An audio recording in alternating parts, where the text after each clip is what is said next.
Hello guys, welcome to our YouTube channel. आशा करता हूँ आप सभी अच्छे होंगे, अपना ख्याल रख रहे होंगे।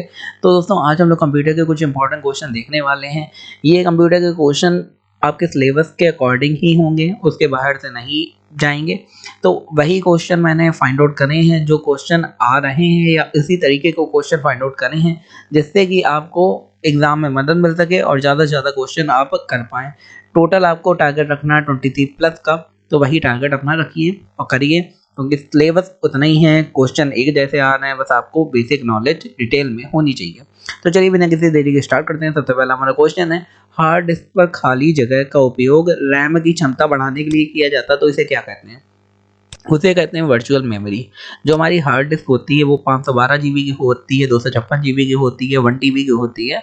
तो उसमें कुछ जगह खाली होती है, उसे एज अ वर्चुअल रैम हम लोग यूज़ कर सकते हैं। तो जैसे मोबाइल में होती है, मोबाइल में अगर आपकी जो स्टोरेज है 32 GB है, तो इसमें 32 GB में अगर आपकी रैम खाली 4 GB है, तो कुछ कंपनियां देती हैं कि आप भाई 3 GB और बढ़ा सकते हैं अपनी रैम।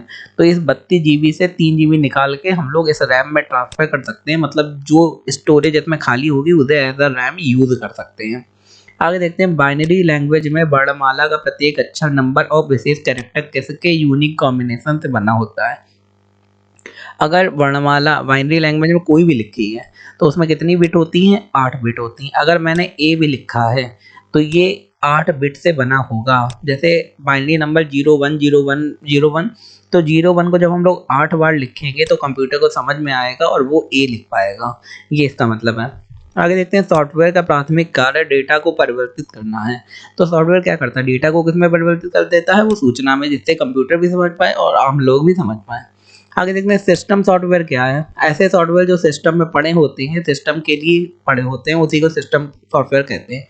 कंप्यूटर के इंटरनल रिसोर्सेज का नियंत्रण तथा समन्वय करने के लिए, जैसे हमारा ओएस हो गया, और मोबाइल में भी आप लोग देखते होंगे कई सारी एप्लीकेशन पड़ी रहती है जब आप ऐप सेक्शन में जाते हैं सेटिंग में, लेकिन हम लोग उसमें कुछ यूज़ नहीं करते हैं, तो वो खाली मोबाइल के लिए ही पड़ी रहती है, उन्हीं को सिस्टम सॉफ्टवेयर कहते हैं।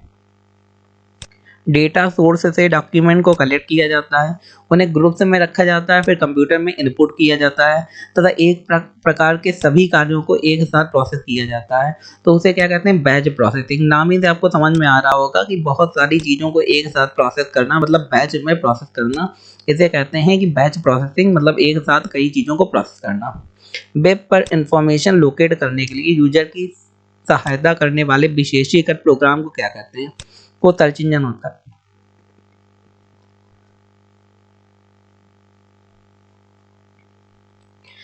भाई, जब आपको सर्च करना होता है वेब में, तो आप कहाँ जाते हैं? सर्च इंजन में जाते हैं। सर्च इंजन के जरा नाम बताइए।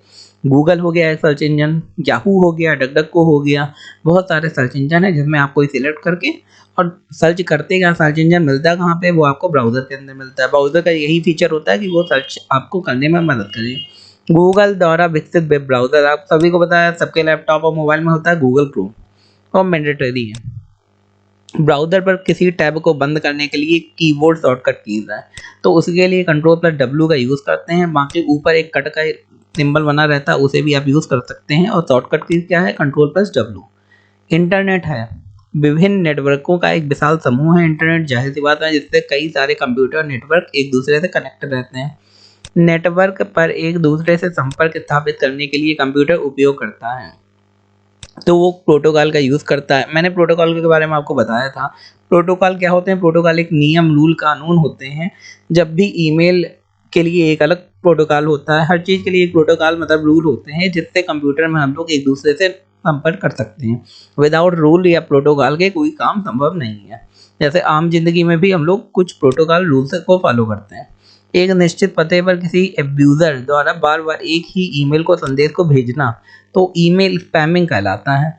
अगर एक जगह बार बार आप एक ईमेल को भेजना है, तो उसे क्या कहेंगे? Email spamming. फायरवॉल का मुख्य काम क्या है भाई? मॉनिटरिंग करना फायरवॉल का मुख्य काम है। फायरवॉल का मेन काम ही है कि वो मॉनिटरिंग करता है आपकी। तो ये फायरवॉल का यूज़ हो गया। आगे देखते हैं, वर्ड प्रोसेसिंग में अक्षरों की अलग अलग शैलियों को कहते हैं। तो अलग अलग शैलियों को क्या कहते हैं वर्ड प्रोसेसिंग में? उसे कहते हैं फॉन्ट। आगे देखते हैं, वर्ड डॉक्यूमेंट में वाक्य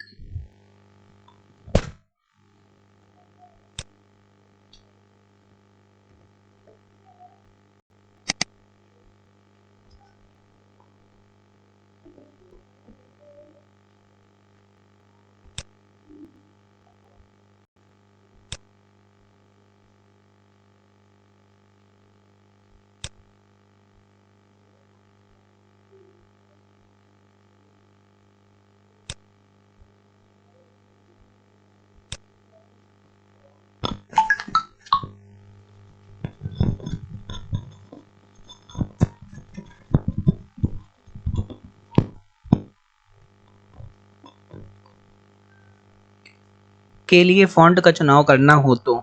अब भाई वर्ड डॉक्यूमेंट में हम लोग फ़ॉन्ट चेंज कर सकते हैं, अलग-अलग सेंटेंस के लिए अलग-अलग फ़ॉन्ट का यूज़ करते हैं।